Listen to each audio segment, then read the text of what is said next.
வணக்கம் வணக்கம். ஜீவன் டிவி நேயர்களுக்கு இன்னைக்கு ஒரு அற்புதமான ஒரு கவிதை விருந்து காத்திருக்கு. ஏன்னா என்னுடைய நிகழ்ச்சி நம்ம ஊர் கவிஞர் நம்ம ஊர் பாட்டு அப்படிங்கிற இன்றைய நிகழ்ச்சிக்கு கவிஞர் சண்முகவேல் வந்திருக்கார். இவரை பற்றி சொல்லணும் அப்படின்னா, யூடியூப் சேனலில் எஸ்எஸ்வி பிக்சர்னு ஒரு சேனல் இருக்கு.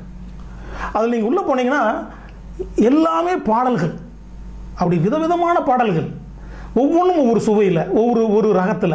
ஒன்று ஒரு கிராமிய பாடல், இன்னும் ஒரு அற்புதமான ஒரு காதல் பாடல், இன்னொன்று பார்த்தீங்கன்னா ஒரு நாட்டுப்புற சாயல் உள்ள ஒரு பாடல். இப்படி எல்லாமே வெரைட்டியான ஒரு பாடல்கள் பிரமாதமாக இருக்குது. பாருங்கள், குறுகிய காலத்துக்குள்ளேயே அந்த எஸ்எஸ்வி பிக்சர் அந்த யூடியூப் சேனலுக்கு 550 சப்ஸ்கிரைபர்ஸ், நிறைய லைக்கு, ஏகப்பட்ட வியூஸ் போயிட்டே இருக்குது. ஒரு நாளுக்கு நாள் அது இன்க்ரீஸ் ஆகிட்டே இருக்குது. நமக்கெல்லாம் என்ன பெருமைன்னு கேட்டிங்கன்னா, இப்போ நம்ம தாராபுரத்தை பற்றி சொல்லும்போது, தாராபுரம் அப்படிங்கிறது ஒரு கலை சார்ந்த ஒரு மண். இது கலைஞர்களையும் கலையும் வாழ வைக்கக்கூடிய ஒரு அற்புதமான மண். அது இந்த மண்ணிலிருந்து தான் நம்முடைய நடிகர் நாகேஷ் அவர்கள் இங்கிருந்து கிளம்பி போய் சென்னையில் சினிமா உலகில் சாதித்தார். ஒரு 30 ஆண்டு காலம் 40 ஆண்டு காலம் தமிழ் சினிமாவில் குடிக்கட்டி பிறந்தார். அதே மாதிரி பார்த்தீங்கன்னா ஒரு இயக்குநர்களான கோயம்புத்தூர் மாப்பிள்ளை, டாடா பிர்லாவில் எடுத்த சி ரங்கநாதன் அவர்கள், பிஆர்சி பால் அவர்கள், இந்த மாதிரி நிறைய பேர் நம்ம சொல்லிட்டே போகலாம், இயக்குனராக சொல்லிட்டே போகலாம். அதே மாதிரி பார்த்தீங்கன்னா இசையமைப்பாளர்னு சொன்னோம்னா தாராபுரம் சுந்தரராஜன் சார். ஆடி 18க்கு அன்னைக்கு எல்லா டிவி சேனல்லையும் போடுற பாட்டு ஆடி 18, அந்த சாங்கு நம்ம தாராபுரம் சுந்தரராஜனுடைய நீச்சல் குளத்தல் அப்படிங்கிற படத்தில் போட்ட பாடல். அது அந்த பாட்டு தான் அன்னைக்கு தமிழகம் எங்கும் ஒழிக்கும். அப்படிப்பட்ட ஒரு மியூசிக் டைரக்டர் இங்கிருந்து போயிருக்காரு. இப்போ நமக்கெல்லாம் என்ன பெருமைன்னு கேட்டிங்கன்னா, இப்போ நம்ம ஊர்லேருந்து ஒரு கவிஞர் சினிமாவுக்கு போக போகிறாரு. அதாவது ரொம்ப பெருமையாக இருக்குது. நம்ம ஊர் கவிஞர் நம்ம ஊர் பாட்டுங்க அப்படிங்கிற நிகழ்ச்சியில் நம்ம ஊர்லேருந்து போகிற ஒரு கவிஞரை நம்ம தொலைக்காட்சி ஜீவன் டிவி மூலமாக அவரை நான் நேர்காணல் செய்யறதுல மிகுந்த சந்தோஷப்படுறேன். வணக்கம் கவிஞரை. வணக்கம். வணக்கம். உங்கள் பாடல்லாம் பார்த்தேன், ரொம்ப பிரமாதமாக இருந்துச்சு. சரிங்க. அதில் பார்த்தீங்கன்னா அந்த முதல் பாட்டு நீ சிரிச்சா சிறுமலடா அப்படிங்கிற பாட்டு நான் பார்த்தேன். லவ்லி. அதாவது சிரிப்பு பற்றி சொல்லும்போது கலைவாணர் ஒரு பாட்டில் சொல்லியிருப்பார், சிரிப்புன்னு அத்தனை சிரிப்பையும் பாடியிருப்பார். ஆணவ சிரிப்பு, அகங்கார சிரிப்பு, ராஜதந்திர சிரிப்பு, வஞ்சக சிரிப்பு, காதல் சிரிப்பு, எல்லாமே சொல்லியிருப்பார். சிரிப்புங்கிறது நம்முடைய நவரசங்களில் முதன்மையானது. அந்த சிரிப்பு வச்சு தான் நீங்கள் அந்த முதல் பாடல் எழுதியிருக்கீங்க, நீ சிரிச்சா சிறுமலடா அப்படிங்கிறது. எனக்கு என்ன ஒரு கேள்வின்னா, நேயர்கள் சார்பாக இந்த பாடலை நீங்கள் எழுதினீங்க, ரொம்ப பிரமாதமான வரிகள், ரொம்ப பிரமாதமான லொகேஷன்ஸ் எல்லாமே நல்லா இருக்கு.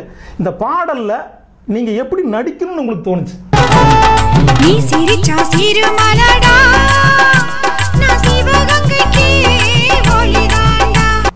சரிங்க சார், நான் பாடல் ஆசிரியர் ஆகணும்னு எனக்கு ஒரு ஆசை. எனக்கு நான் நம்மளோட உலகத்துக்கு தெரியணும் அப்படின்னாக்க சினிமா துறையில் தான் தெரிய வைக்க முடியும் அப்படிங்கிற ஒரு லட்சியம் எனக்கு. அதனால் ஒரு நண்பர்கள் கிடைச்சாங்க, அதை அப்படியே வீடியோ பண்ணேன். அப்புறம் யூடியூப்பில் போட்டு நீ சிரிச்சா சிறுமலடா நான் சிவகங்கைக்கு ஒளிதாண்டா. இப்போ நீங்க சொல்லும் போது எனக்கு ஒன்று தோணுது. என்ன கேட்டீங்கன்னா, இன்னைக்கு இருக்கிற இந்த டிஜிட்டல் உலகத்துல அன்னைக்கு சினிமா இடத்துல நடிக்கணும்னாவோ, சினிமா படத்தை எடுக்கணும்னாவோ, சினிமா படத்தை டைரக்ட் பண்ணணும்னாவோ மிகப்பெரிய ஒரு அனுபவம் தேவைப்படும். ஒரு டைரக்டர் போய் ஒர்க் பண்ணணும், அதுக்காக நிறைய விஷயங்கள் நம்ம கற்றுக்கணும். இப்போ அப்படி இல்லை, எல்லாருமே சேர்ந்து ஒரு ஷார்ட் ஃபிலிம் பண்ணுறாங்க, அதை அப்படியே சினிமா ஆக்குறாங்க. ஒரு ஷார்ட் ஃபிலிம் எடுத்தோம்னா ஒரு 30 நிமிஷத்துக்குள்ள 20 நிமிஷத்துக்குள்ள எடுத்து முடிச்சோன்னா தெரிஞ்சது பிரமாதமாக இருக்கு. இதே நம்ம 2 மணி நேரம் பண்ணக்கூடாது. அந்த மாதிரி எத்தனையோ படங்கள் போயிருக்கு. நிறைய படங்கள் சொல்லலாம். அது விஜய் சேதுபதி சார் படங்கள்லாம் பார்த்தீங்கன்னா இந்த மாதிரி நிறைய படங்கள் நம்ம சொல்லலாம். ஒரு ஷார்ட் ஃபிலிம் படமாகுது. அதே மாதிரி இன்னைக்கு உங்களை மாதிரி கவிஞர்கள் யூடியூப்ல தன்னுடைய பாடல்களை எழுதி அதை படமாக்கி ஒரு வீடியோ பதிவாக போடும்போது உங்களுக்கு மிகப்பெரிய ஒரு சினிமா வாய்ப்புகள் நிச்சயம் நிறைய வரக்கூடிய வாய்ப்பு இருக்கு.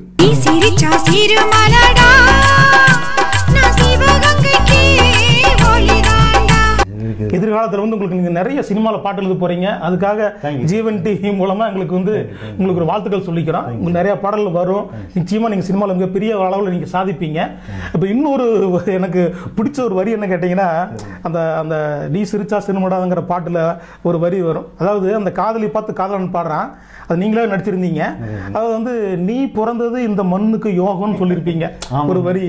நீ இந்த லோகத்து ராணியடி, இந்த மண்ணுல பிறந்தது யோகம் தாண்டி, உன் சிரிப்புல செதறுது சிதம்பரமே உன்னை பார்த்தா தவிக்குது தாம்பரமே உன் சிரிப்புல செதறுது சிதம்பரமே உன்னை பார்த்தா தவிக்குது தாம்பரமே.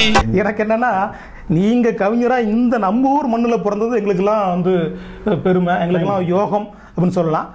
இப்போ இந்த பாடல் பதிவான அனுபவத்தை பத்தி நீங்க கொஞ்சம் சொல்லுங்களேன். ஆமாங்க சார், நம்ம ஊருக்குங்க சார் நான் வந்து நம்ம சின்ன வயசுல இருக்கிற ஆசை என்ன ஆசைன்னு கேட்டிங்கன்னா ஒரு கவிஞர் ஆகணும் அப்படின்னு, நம்ம ஊருக்கு பெருமை சேர்க்கணும், தாராபுரத்துக்கு பெருமை சேர்க்கணும். Super super super super.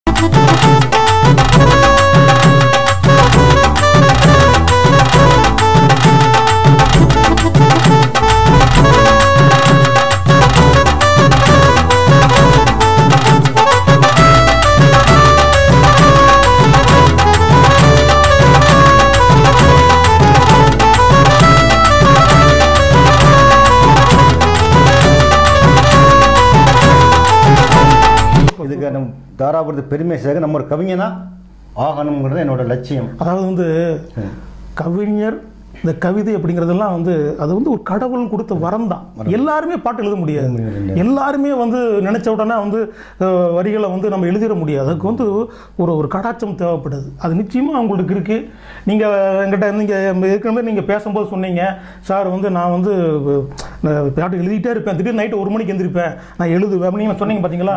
அந்த கடின உழைப்பு, அந்த சின்சியாரிட்டி, அந்த அந்த இது தேடல் தான் உங்களை நிச்சயம் ஒரு மிகப்பெரிய இடத்துல கொண்டு போய் வைக்கும். Thank you sir, thank you thank you. இப்போ இந்த பாட்டில் இன்னொரு விஷயம் என்ன கேட்டிங்கன்னா, நீங்கள் அந்த சிரிப்பு பற்றி நீங்கள் சொல்லியிருந்தீங்க இல்லையா, ஒரு காதல் பாடல், இந்த காதல் பாடலில் சிரிப்பு பற்றி சொல்லியிருக்கிறீங்க.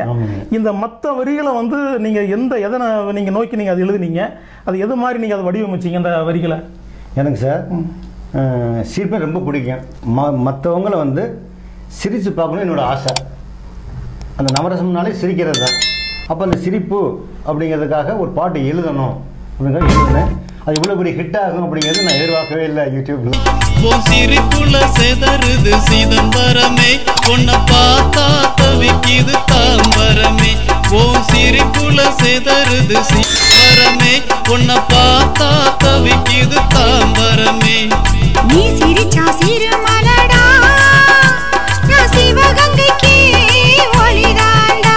உண்மை உண்மை உண்மை உண்மை. நானே இப்போ வந்து சமயத்தில் தான் பார்த்த உடனே வந்து நாளுக்கு நாள் வந்து இன்க்ரீஸ் ஆகிட்டே இருக்கு. இப்போ ஜீவன் டிவி நேயர்களுக்கு இந்த நிகழ்ச்சி மூலமாக, அதாவது நம்முடைய இந்த நிகழ்ச்சி நம்ம ஊர் கவிஞர் நம்ம ஊர் பாட்டு நிகழ்ச்சி மூலமாக உங்களை எல்லாம் கேட்டுக்கொள்வது, நீங்களும் இந்த பாடலை பாருங்கள், சப்ஸ்கிரைப் பண்ணுங்கள், லைக் பண்ணுங்கள், கமெண்ட் பண்ணுங்கள். நம்ம கவிஞரை நாம தானே வந்து என்கரேஜ் பண்ணணும். அதனால் மறக்காமல் இந்த எஸ்எஸ்வி பிக்சர் சேனலுக்குள்ளே போய் மறக்காம சப்ஸ்கிரைப் பண்ணுங்க. நன்றி, வணக்கம்.